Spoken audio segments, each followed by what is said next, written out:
podcast you're about to listen to may contain graphic descriptions of violent assaults, murder, and adult language. Listener discretion is advised.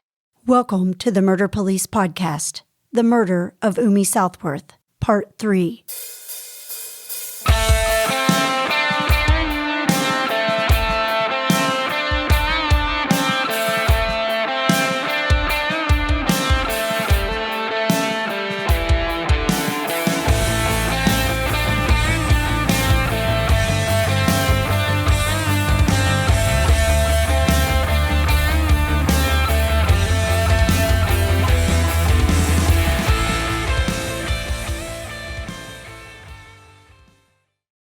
So the next day when it begins to become light out, we haven't gone to bed.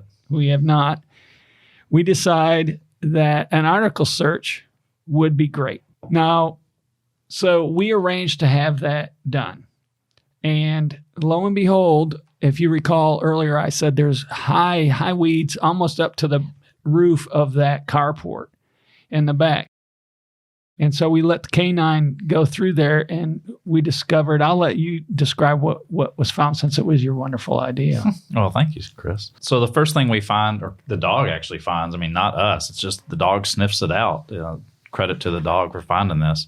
And he finds a trash bag kind of in the weeds behind the carport. And so the dog's pawing at that. So obviously we don't let the dog get in that. So we pull the dog off and we open up the trash bag, and in that is a roll of paper towels, washcloth, Solo cup, some paper towels, and a purse. A washcloth too. Don't forget that. And so we go through the purse, and of course we find the cell phone and credit cards and cash. So what does that kind of tell you right there? I bet it was Umi's purse. It was, and that. As detectives, we realized this isn't a robbery because you're not going to take a purse and then just throw it away right there, and you're going to take everything out of the purse. So that kind of helps eliminate that whole aspect of this crime, just by the dog helping to find that purse. And the fact that it was put in a bag, it wasn't strewn about the yard. Right. And as you said, the cards were still there and the cell phone.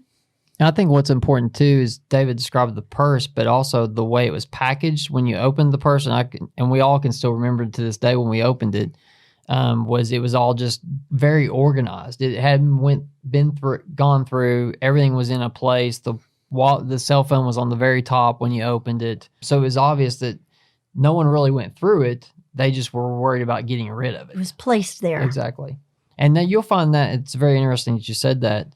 Is that it was placed there, and later on we'll talk about staging and talking about being arranged. That comes into play here in this case as well. So let me refresh. So now we have Donald as a suspect, and we have maybe an unknown suspect. We have a purse that really hasn't been ransacked, so we can take a robbery out. So we still have an unknown. We still want to keep our minds open for an unknown suspect. But it's becoming slimmer and slimmer that it's a person that's unknown. So at that point, Donald's still staying at the hotel near his house. And that evening, Dave, since he's had a rash of good ideas all of a sudden, and it's day 2, and we still haven't been home, Dave, would you like to describe your idea? And this is perfect TV, no commercial break, police work right here. I guess it's a technology question. That's why you brought me in. So I decided that we should get a fake purse similar to the one we found and put a GPS tracker in it. And so we thought, Donald may go back to this scene and to see what we found because he thinks he's smarter than us. And so we know Don is staying right up the street. So we actually put a GPS tracker in a purse, and we go back and we hide it back in the weeds there in hopes that he's going to come. And we all 3 of us and every other detective working wanted to stay and sit in our car and wait until midnight. But you have to remember, we've been up like 35 hours at this point. And our boss at the time, which I didn't agree with it then, but of course I do now, he made the right decision. He's like, you all have to go home and sleep tonight because you cannot keep functioning like this. So he calls in another group of people to do surveillance, and they do a different type of surveillance. So anyway, they get set up on this, and lo and behold, in the middle of the night, Don starts leaving his hotel at about 2 a.m. and heading back towards the house. And of course, we're all asleep now because it's day 2. We have been up 35 hours. and he ended up not going to the house. He got, we think in our minds, he discovered that he was being surveilled. And as detectives, we would have said, we could have done it, but we had been up way too much. We couldn't continue on. So we're back in the office the next day, and we got our sleep. We got our 6 hours of sleep. We come in at 8 in the morning, 10 o'clock. The GPS goes off that it's moving. And we're like, oh, we got him. And he's staying pretty calm telling this story. Yeah. The real thing was, we got him. It's moving. Let's go. We grab our coats off the back of our chair. We're racing to our cars. We drive out of there so fast, and we go to where the purse is now. And we're like, where's Don? Where's he at? Where's this purse? And we're looking around, and we can you can't do exactly right where it's at. You're in the parking lot, and we see this truck, and it's these guys that are mowing, and we're like, so we go over and kind of look in their truck because they're off eating lunch. There's the purse sitting in their truck, and the guys mowing had found this purse and just picked it up and threw it in their truck and then driven away. We didn't catch anybody with my bright idea. It was still a good one in your defense. He slept better the night before because he thought he had a great idea. He was proud. So you find the purse in the truck. Yeah. Dead end. Yeah, so I'd like to go back too. So prior to that too, we have that round table, and the next morning so she ends up passing, and we end up attending the autopsy. Right. Would you like to explain about the belt? I'm sure listeners wonder, well, what about the belt around her neck? So the belt was removed once she went to the medical facility for treatment. But the belt we thought could be important because if it was Donald Southworth that committed this homicide, we would imagine the belt may have came from inside the residence. So after the discovery of the bag with the items inside, we ended up going back and asking or requesting a second search warrant to enter the premises for items that may match up to the items found in the bag, which were the trash bag, the paper towel rolls, the blue Solo cup, the washcloth, and things of that nature. Because as a detective, if you really truly believe this is the individual that committed the crime, there's items inside the residence that probably would connect or would be one and the same of those items as well, right? So we had a second search warrant signed. We entered the premises again lawfully, and once we were inside, we were able to find trash bags that match the trash bags or the trash bag that was in the bushes. We ended up finding paper towels, and most people may not know this, but paper towels actually have a number inside the cardboard roll, and it's a lot number, and you can actually connect rolls of paper towels to the same lot number. And the paper towels inside the residence actually matched the paper towels that we had in the bag. And then also in the residence was the blue Solo cup, which matched blue Solo cups we found in the residence. And the washcloth, why it was so important was we knew that Donald Southworth had stayed at the Holiday at the other hotel that he was staying at previously because he had mentioned saying, I've stayed there before, just take me there. Well, the washcloth was from the hotel he had been staying in and had resided in previously as well. So that was all important. But at the autopsy, so as we're pulling all that evidence, found that Umi had 2 types of injuries. It looked like she had been struck twice in the head, once by what the ME had, the medical examiner had thought would be some type of small hammer type item. And the second item that was used was some type of log, which we actually found lying near her at the crime scene. And we were able to do some testing to show that that was the log that was used to cause the trauma to her head. As far as the belt goes, when we were doing the search warrant, there was a room that the kids had occupied. And if I remember correctly, Chris, weren't there belts hanging on the wall? And they all were very similar right to the one that we had found. In fact, at some point in our investigation, we ended up measuring the waist size of the belt to see if it was close in proximity to the other belts. And we ended up showing the belt to the daughters, who said that it was very similar to a belt that they had in their house. So we're on the right track here. It's just, we know it, but can we prove it? Right? Right. And the other thing we did, and as I mentioned, we want to make sure we cover all our bases.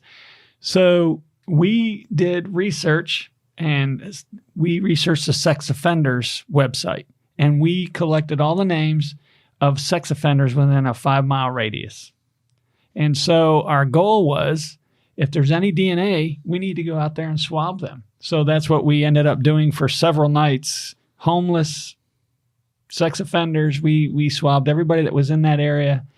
And we tried to get it to as close a time as it was at the time we thought that the offense occurred. You know, you're talking about DNA. I remember Bill making one of those phone calls to Don about DNA. Yeah, so I'll talk about that, but also I want the listeners to know that as all this is going on, we also are collecting the evidence from Umi, and what we used was a physical evidence recovery kit, which is otherwise known maybe in layman's terms as a rape kit, where we collect physical evidence from the body as far as if the person had been sexually assaulted. Also, we collected her items that were found at the crime scene that we were able to connect to her, which what I mean by that is the nightshirt that Schoon was describing earlier, the log, the belt. There was also the sweater that's like a house coat, I think you described it as, Schoon. Also, these other items from the trash bag. So we collect these items, and what we do at the Lexington Police Department is we actually utilize the Kentucky State Police Lab, and they actually forensically examine our items that we test or are we asked to be tested. So those items are being sent to the lab at the same time as we're doing all this other stuff. So those items are sent to the lab, and then as Dave was saying, we end up moving to, as the investigation moves forward, Donald never really has any contact with any of us after she passes, and we even attend the funeral. Mm-hmm. He is not concerned about what happened to her. In fact, the first time I even talked to him is 8 to 10 days after the homicide, and he calls me twice. And so during those calls, he is more requesting the property. He wants his van back.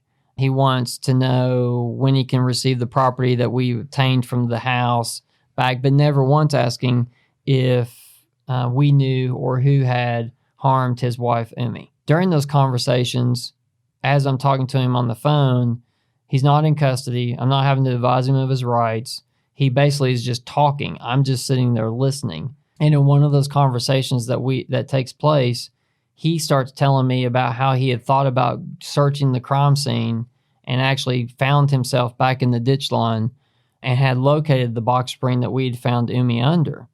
And when I began asking him about that, I asked him, well, what do you recall about that? And I think one thing we may have skipped over at the beginning was the initial officer that had found Umi described the box spring on top of her, but also on top of the box spring was a rug that was completely laid out flat, like it had been completely intentionally placed there by someone. And so as I'm talking to Don about this, he tells me that, okay, I think I actually went back there and saw the box spring. In fact, I'm here to tell you that I actually sat on the box spring.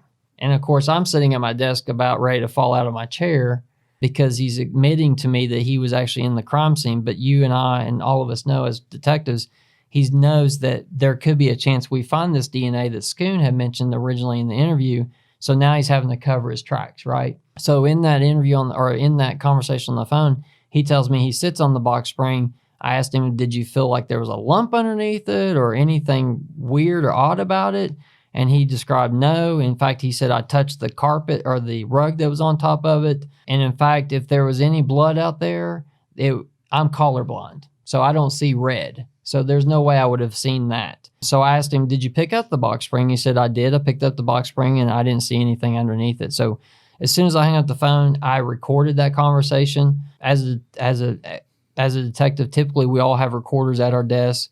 And I had recorded that conversation. I hung up the phone, told Schoon and Dave what we had, which was very important because basically he's obviously trying to cover his tracks, thinking we may have actual DNA at the scene. Did he say that it did or did not seem odd to him that a box spring with a rug over it would be on the property in which he lived? Well, I'm glad you brought that up because his explanation of that was that he believed that there was some homeless people or a homeless person residing in the backyard area where that box spring was. In fact, there was some information that was provided to us that box spring had been seen placed on the curb and actually carried back to the crime scene by Donald at some point. Well, did he give an explanation why he would just go sit on it?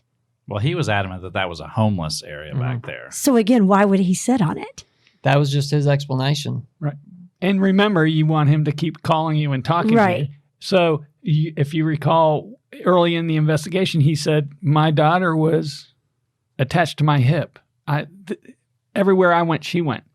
So, of course, that's great information for us when Bill tells us that he went back there. So what are we going to do? We're going to go talk to his oldest daughter that was attached to his hip and say, did you ever go into No. She claimed they did not go into that wooded area at all. So, again, it works to our advantage every time he starts talking to us. But we all know when someone mentions I'm colorblind and I can't see red for blood, that's a pretty good indication that maybe he has something to do with this. Well, and his occupation is a truck driver. Don't you have to pass a color test to get your CDL license? Yeah. One would think. I think that takes us to a big part of this case. Well, I think we should talk about how we collected the DNA. How many people we're... Go ahead. Explain, Dave. It was... Well, we talked about Don, and he claimed that was a homeless area. Now, Bill did an excellent job. And, we've been to several homeless camps throughout our career. Unfortunately, crime happens there. And so they all have kind of a common theme. There's cigarette butts, a lot of beer cans, a lot of alcohol bottles, a lot of maybe a fire pit. I mean, we've been to them where there's tents up, cardboard. I mean, that's how these people live. And so there was none of that at this scene. And Bill did such a good job on the stand describing what a homeless camp that we've been to, and there was none of that there. And so, but that didn't mean that we could just negate the fact that Donald said that. We needed to work that. And so, like Schoon said, started pulling the data. Every sexual offender in a 2-3 mile radius of that, we went out and found them. The amazing thing is every one of them, we'd be like, hey, we need to take a swab to see if that's your DNA. Every one of them opened their mouth and was like, I didn't have anything to do with that. Go ahead. They never refused that. And these are guys that have been convicted of sexual offenses in the past, and they knew that they had nothing to do with that. And one of us asked to play, I'll give you a DNA swab if you'll play basketball or dunk it with me. So obviously, who's going to turn that down when you can get somebody's DNA? So Schoon showed us his basketball skills and ended up trying to dunk a basketball. We won't say if he made it or not. I pulled something. But and then we just started also swabbing people that were in the area. And so if they appeared to be transient and walking by, we'd be like, hey, do you mind if we get a swab? And I don't know if anybody ever said, no, you can't swab me. Like every person, I mean, and these are people that have had outings with the police before.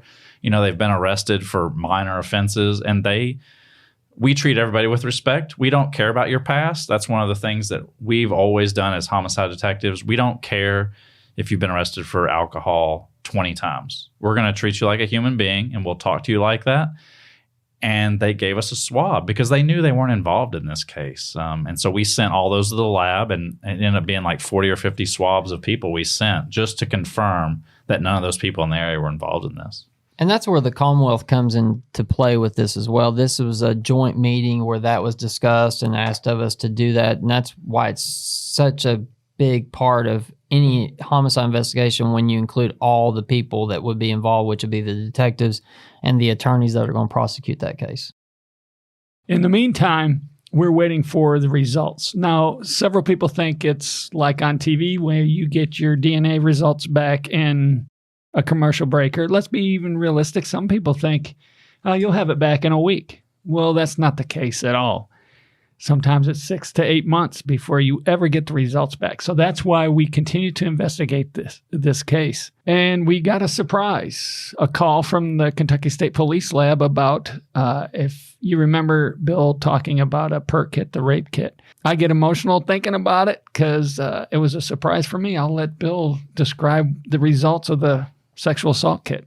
So to go back to that day, because I can remember it very vividly, is that we had asked for this evidence to be expedited, and that's one good thing that we have with Lexington Police Department and the Kentucky State Police Lab is we have a very good working relationship.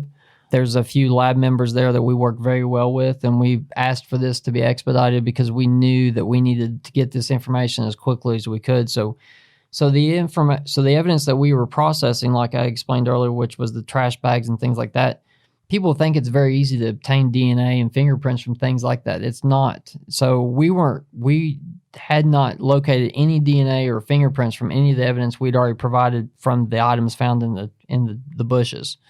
So what about the blood on the log? Well, other than that, I'm talking about like the items found in the trash bag. But yeah, there was blood on the log, so that stuff was still being processed. But I remember sitting at my desk and the lab calls me. They tell me, in fact, it was one specific lab tech, I'm sure it was, if I remember correctly. And she had told me that the perk kit the rape kit had revealed that there was DNA found in Umi's vagina. But in comparison, because we had swabbed Donald at the original interview, is that correct? Yes, okay. That night. So he had provided us with that, and they had compared the semen that was located in Umi to Donald, and it was not a match. So what we had at this point was foreign DNA, foreign semen that did not match Donald Southworth in the victim's vagina. Did y'all let a collective gasp when you heard that? So where I'm going with that is I remember getting the information on the phone, being very surprised by that, because if the audience remembers, she was located completely nude. It looked to be some type of sexual assault along with a homicide. So it threw me back. I remember hanging up the phone, and for anyone who's been in our office, it's an open floor plan basically with a bunch of desks. And I remember calling Schoon and Dave, which Dave and I looked at each other across from the desk. That's where we were set up. And asking them to come into our lieutenant's office, which was at the time James Curlis. And it was even hard for me to say it because I didn't know where we were going to be able to go with this. Because we all know how hard it is to prove foreign DNA that doesn't match our suspect, how this is going to work out. So I remember all of us going into James's office, and I just let it out. And we all, just as you said it, Dave, just kind of gasped, and we just didn't know what to say. What a curveball. Yeah. Seriously. Yeah. Curveball. Yeah. But for a second, were you thinking maybe it was this boyfriend that he kept talking about? Well, that's the thing is it? Is it another man that had been seeing her and we're not aware of it, and Donald's been trying to tell us the truth? You know, these are all questions we have to ask ourselves. So we are thrown back by this. We decide to step back, and we have another round table, if I remember correctly, in James's office. And anyone who works homicide, there's a lot of talk or conversations that occur in different places. And ours was always in James's office or in Schoon's office, but never in the open because it's between us. We don't need to bring anyone else into it, right? Right. And Dave, you know that. I mean, that's just the way homicide works. And so we decided to step back and try to figure out what the best approach would be in this. And is this when we decided that we probably need to try to include the FBI? Yeah, we're going to start from scratch. That meant her cell phone came in play because we got to believe that now Donald's telling us the truth.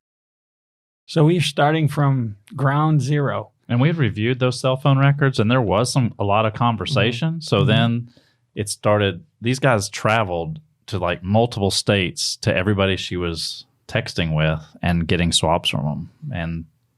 And talking about the cell phone records, Dave brings up a good point. We had went through that information, and the individual that he had accused her having an affair with, we had actually talked to him on the phone at that point. We hadn't done a face-to-face, right? Is that correct? Over the phone only, because he was traveling a lot. Yeah, and he was like, I'm being completely open with you. I was just providing her some guidance as far as spiritual guidance and maybe even some marital guidance. Mm-hmm. He was like, sure, I was talking to her. And in fact, you can see this on her cell phone. We were texting back and forth, but it's never gone beyond that.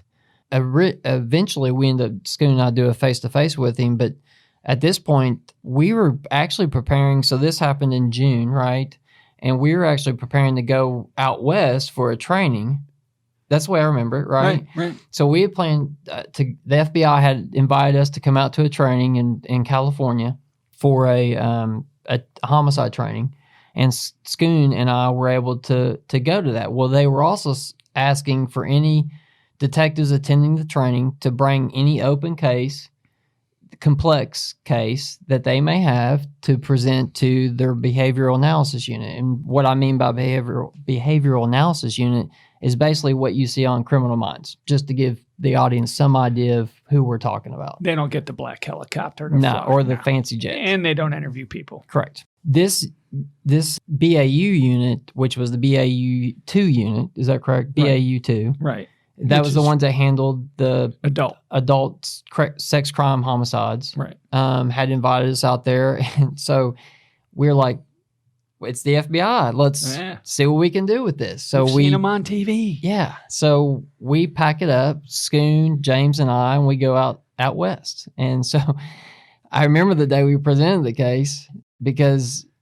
And I was very glad it was you, sir. Let me tell you, these guys drilled me like I was... Well, let me back up a little bit. It's very unusual that there's 8 behavioral science unit individuals in each group. Correct. And they're very rarely together. They fly across the country, and 2 of them will go to police departments and explain these difficult scenes, and they'll evaluate it. Then they'll do a write-up for the police department, and they'll send it to the lead detective. Well, we thought this was a great opportunity. All 8 of them are going to be together in one room. This is a difficult case for us.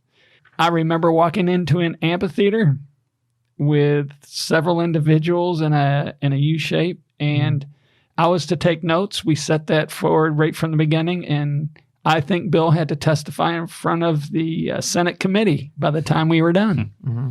Yeah, I recall going into that room not knowing any of these individuals, but feeling almost second class because they made me feel like I wasn't even a detective, that I knew anything I knew about police work, right? Right. And this is just also to give the audience some idea of the timeline. We're now in August. This began in June, right? And also I want to remind the audience, this isn't the only case we're working. You don't just get assigned one case and get to hold on to it. We're also still in the rotation. We're also receiving other cases that the homicide unit reviews, which is one, serious crimes against persons, to include serious assaults where, people may be getting shot or stabbed or whatever, but also suspicious death investigations, suicide. So I don't want the audience to believe that, oh, well, you've had 3 months to work just on this one case. That's not how it works. And it's always been like that. Correct, Dave? Exactly.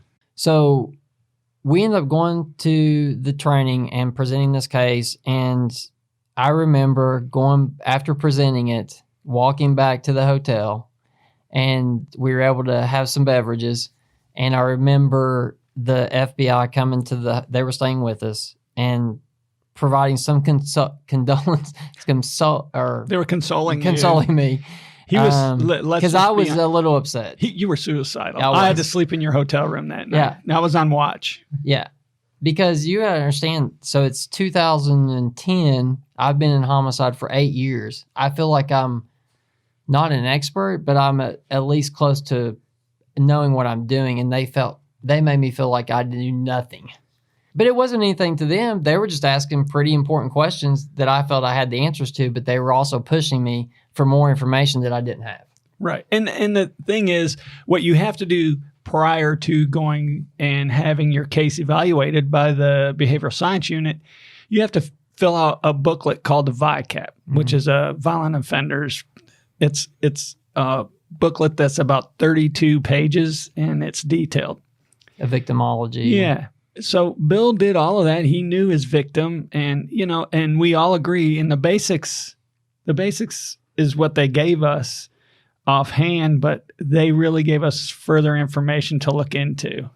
And we all agree Umi was not a high risk victim at all, except for her marriage, her relationship with her husband. So they gave us a laundry list of things to do. And if we needed a second meeting, that we could do that after the first laundry list was completed. So I thought, well, we're pretty good at our jobs. We'll have probably an arrest before that second meeting is needed. Yeah, and that comes in October. So I was trying to review some of the information that they were requesting, and like Schoon had mentioned, it's a lot. But the most important, important thing that came out of that meeting, other than me crying, was the general assessment questionnaire. Yes, the questionnaire was fabulous. So what this is that it is a questionnaire that the FBI uses and provided to witnesses and victims of crimes that are hard questions, some easy, some hard, that because everyone needs to realize it's sometimes hard to verbalize to someone what had happened in their life versus writing it down. So it makes it a little bit easier for them. So they had provided us with this, what we call as a GAQ, and this was taken back by Schoon and I to Kentucky along with the long laundry list that they had asked for us to complete. But at the same time, we're also staying in touch with them nonstop. So they are staying completely involved in the case as well as we are. So they're up to speed on everything. Can I jump in and add, because I've done those before, and I've been to Quantico for one of those meetings, too, on Resendez Ramirez. There are people that are listening to you all today that I know for a fact have had family members go missing or that are struggling with unsolved cases. I know that are in our audience.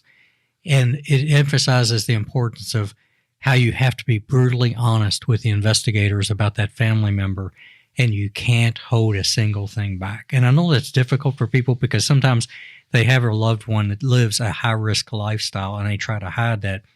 But I've always tried to tell them that if you try to hide that, you're going to slow the case down because none of this works without that kind of honesty. So this is a good time to point out to somebody if you're struggling with that, to make sure that you're completely honest about everything about that person that you can figure out, because it's going to really help in the end with that case probably. Mm-hmm. And luckily, Donald's second wife was very honest. Hey, you know there's more to the story, so go download the next episode like the true crime fan that you are. The Murder Police podcast is hosted by Wendy and David Lyons and was created to honor the lives of crime victims so their names are never forgotten. It is produced, recorded, and edited by David Lyons. The Murder Police podcast can be found on your favorite Apple or Android podcast platform, as well as at murderpolicepodcast.com, which is our website, and it has show notes for imagery and audio and video files related to the cases you're going to hear.